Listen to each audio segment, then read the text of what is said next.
Olá, sejam bem-vindos para mais um vídeo aqui no canal Livros de Teologia. Meu nome é Suelen e é com muita alegria que hoje eu vou estar trazendo o livro, mais um livro aí que fica no livro dos vídeos extras toda quarta-feira, provavelmente, certo? E aí, este livro aqui é uma das últimas compras que eu fiz. Estou pensando em ir lá, talvez essa semana ou semana que vem, e comprar mais uns 3 livros que é de escatologia, que é livros aí que eu gosto de sempre ter. Gente, eu tomei um remédio de dormir que, olha, tá refletindo agora no vídeo. Então, vocês não estranham aí se eu toda hora ficar muda porque eu tô bocejando. Ai, meu Deus. Mas vamos lá, olha só. E o nome do livro é Raízes Teológicas do Pentecostalismo. O autor é Donald Dalton. A altura do livro é de 20,9 centímetros, a largura é de 13,8 centímetros, a espessura é de 1,5 centímetros. São 299 páginas, as folhas são amarelas, o acabamento é de brochura. Editora Carisma, copyright 2020 e vindo para o Brasil 2021. Certo? Olha só como que é a lombada do livro, atrás do livro. E aí, como de praxe, já trago aqui mais para frente para vocês darem uma lida, certo? Vamos lá, o pentecostalismo é muito mais do que um simples movimento eclesiástico, com uma história riquíssima. Ele é um gigante que espanta justamente por sua complexibilidade teológica, que não se restringe ao falar em línguas. Portanto, o historiador pentecostal brasileiro que se limitar ao seu próprio contexto não compreenderá as particularidades do movimento que extrapolou fronteiras. Muito do que ocorreu em vários lugares em que se enraizou foi consequência direta ou indireta de desdobramentos teológicos derivativos. Conhecer a abrangente história do pentecostalismo garantirá o entendimento equilibrado do teos pentecostal, realçando sua força como um movimento legítimo, liderado pelo Espírito, que supervisiona e empodera a Igreja em sua trajetória de alcançar até aos confins da terra. Esse livro aí, olha só, ele é com orelha. Esse daqui é um dos livros que eu adquiri lá na Ebenezer e gastei R$ 14,99. Na verdade, eu gastei R$ 14,69, alguma coisa assim. Tá bom? Abrindo ele aqui, olha. Ele tem orelha. O interessante ou não, pela história de nossa ancestralidades, pode indicar que tipo de estudioso somos ou pretendemos ser, bem como dito de contribuição iremos legar às futuras gerações. Renato Cunha. Certo? Gastei nele então aqui R$ 14,99, na verdade foi menos. Aqui a gente tem aí um marca-página. Raízes Teológicas do Pentecostalismo. A ficha catalográfica bonitinha. O sumário, que começa nessa página. Aqui fala prefácio, edição brasileira, depois prólogo. No capítulo 1, irá ser abordado uma análise teológica do pentecostalismo.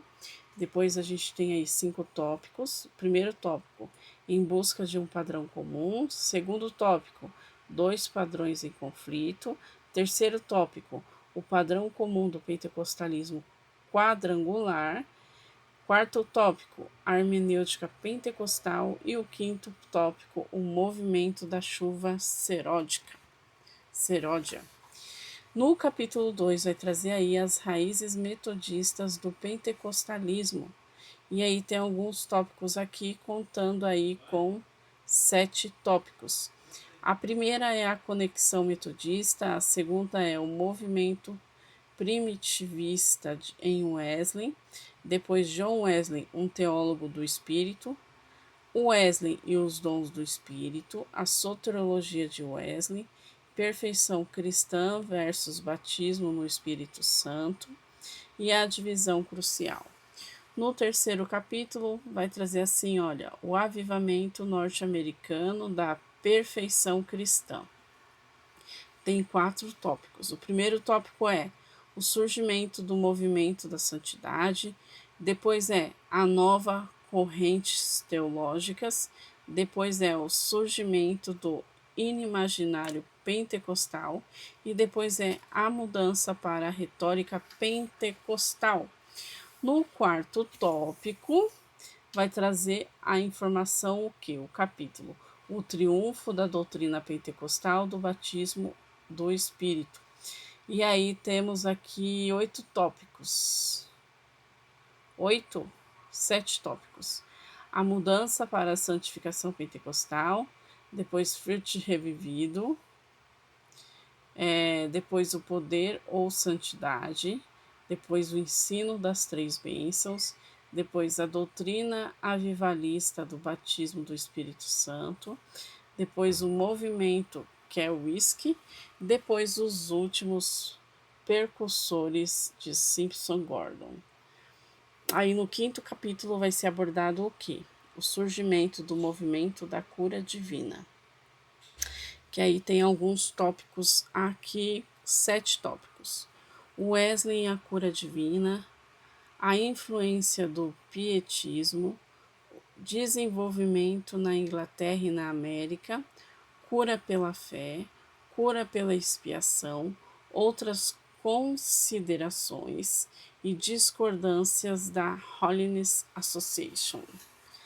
Aí no capítulo 6 vai falar sobre o surgimento do pré-milenismo, que é influências puritanas e pietistas, Wesley versus Fletcher, depois correntes milenistas nos avivamentos, depois profético versus apocalíptico, uma lição em mutação, pré-milenismo no movimento santidade. Depois aí o epílogo, né? O surgimento do pentecostalismo. Aí a gente entra aqui no prefácio à edição brasileira, a publicação em português da obra clássica de Donat, Raízes do Pentecostalismo, é um marco dos estudos sobre o movimento pentecostal no Brasil. Após 30 anos da publicação de sua primeira edição em inglês e de 28 anos de sua publicação em espanhol, que então eu preciso ver ali, né? Finalmente chega ao público brasileiro a sua versão em português, numa feliz e oportuna iniciativa da editora Carisma. Vem preencher uma imperdoável lacuna sentida, isso mesmo, sentida ao longo dos anos pelos estudos sobre a história, a teologia do pentecostalismo em nosso país. Fiquei curiosa aqui para ver então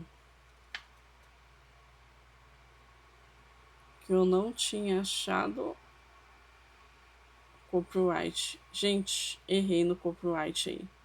Copyright é de 1987. Então, mudando aí o que eu falei no copyright é de 2020, na verdade é essa data aqui, tá? 1987, certo, meus queridos? E o movimento pentecostal em seu nascedouro foi vilipendiado pelas principais denominações, pelo movimento de santidade, tanto por sua vertente wesleyana, quanto pela sua, aqui tem um nome aqui diferente, pelos fundamentalistas, pela Academia Norte-Americana, pela imprensa da época e pela sociedade em geral. Nasceu, nasceu proscrito e marginal. O movimento pentecostal se constituiu em uma grande ameaça a todo tipo de establishment, religioso ou não, pois era considerado demasiadamente subversivo. Uma religião que lavou no sangue do Cordeiro os preconceitos e exclusões da raça, gênero, classe, nível de escolaridade e credo, não podia ter esperado outra coisa, pois seus participantes eram homens e mulheres dos quais o mundo não era digno, segundo Wilson, certo? E aí vai indo, fiz outra separação aqui do prólogo. Os estudantes que têm dificuldade com datas do conhecimentos históricos frequentemente demonstraram satisfação ao ouvirem falar sobre o pentecostalismo norte-americano. Uma das maneiras de ler a história desse movimento é vê-lo como uma erupção durante um culto de cura divina em Topeka, Kansas, Estados Unidos da América, quando uma certa senhora, posso aqui o nome da senhora, Anne James, teria sido ouvido falar em outras línguas, da mesma maneira como os discípulos de Jesus experimentaram no primeiro dia do Pentecostes, do calendário cristão. Este moderno acontecimento se deu na noite do Ano Novo de 1901. O grupo que encorajou e ouviu a senhora Osman voltou a reunir-se na manhã daquele dia, a primeira manhã de um novo século, o século XX. Se assim for, vê-se facilmente que o pentecostalismo, antes de tudo, é um fenômeno religioso do século XX. E aí vai indo, tá? Já entrando para o capítulo 1, vai dizer assim, olha, para uma análise teológica do pentecostalismo, certo? O movimento pentecostal deve-se advertir-se que naturalmente tem sido interpretado em primeiro lugar a partir de sua mais característica manifestação, o falar em línguas estranhas, a glossolalia, uma verdade professada tanto dentro como fora do movimento, a clássica apologia do movimento de autoria de Karl Brocken. O que isso quer dizer? É de fato uma defesa da prática da glossolalia praticada desde o início do movimento. Semelhantemente, a literatura produzida pelos críticos do movimento tem procurado denunciá-lo, adjuvando-o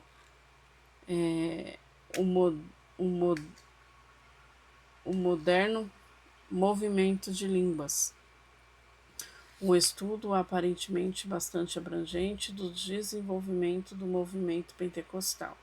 A renovação carismática e as igrejas de autoria do teólogo católico romano Killing é essencialmente um inventário das pesquisas psicológicas e sociológicas sobre o fenômeno da glossolalia. Embora não negando o seu valor, tal aproximação do pentecostalismo tem sérias limitações. Em primeiro lugar, glossolalia não ajuda a definir adequadamente um movimento de modo a distingui-lo plenamente de outros movimentos religiosos, até o surgimento do movimento carismático dentro das chamadas igreja tradicional. Tal definição seria razoavelmente para distinguir as igrejas pentecostais das demais igrejas cristãs. Igrejas pentecostais eram aquelas cujos membros falavam em línguas.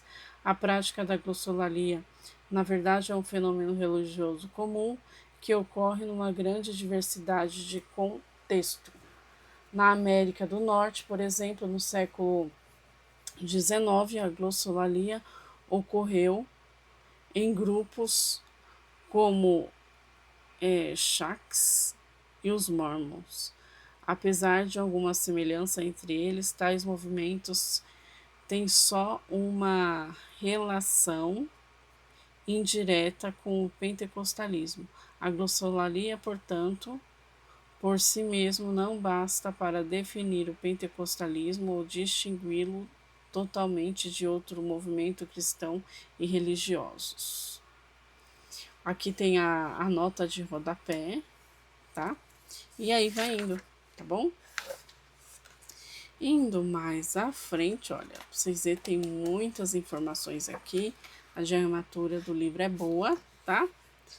E aí, olha, já entrando no finalzinho, já vai mostrar aqui o catálogo dos livros que tem aí pela editora Cariosma. Tá bom, meu povo? E aí, vocês gostaram de mais um review? Desculpa pela sonolência do vídeo, realmente o remédio tá fazendo efeito. Eu espero muito que vocês tenham gostado. Se você ainda não é inscrito no canal, já se inscreve.